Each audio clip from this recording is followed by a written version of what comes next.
அதாவது எல்லாத்தையும் நான் சமாதானம் பேச திரும்ப தயார்னு சொல்லியிருக்காரு. சரி, அதை பத்தி உங்களுக்கு நயனா நாகேந்திரன் வந்து திரும்பி சமாதானம் பேச தயார்னு என்டிஏ கூட்டணி அவருடைய நல்ல மனதுக்கு என்னுடைய வாழ்த்துக்களை தெரிவித்துக் கொள்கிறேன். சொல்லுங்க, அப்புறம் என்ன வேற?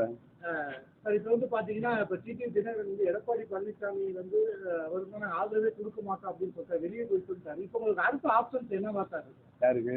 இப்போ உங்களுக்கு அடுத்த ஆப்ஷன் எதிர்காலத்தில் உங்களை எல்லாம் அழைத்துக்கு முடிவு தெரிவித்து விட்டு தான் நான் சார், இப்போ வந்து செங்கோட்டையன் வந்து உங்களுக்கு அழைப்பு கொடுத்து, ஏன்னா வந்து எல்லாமே ஒருங்கிணைந்து பேசணும், நான் எல்லாம் ஒருங்கிணைக்க போறேன்னு சொல்லியிருக்காரு, முயற்சி எடுத்துறோம்னு இருக்காரு.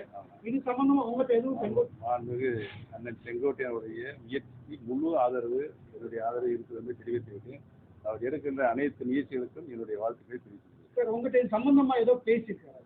இல்லை, 10 நாள் அவகாசம் சொல்லியிருக்கார்.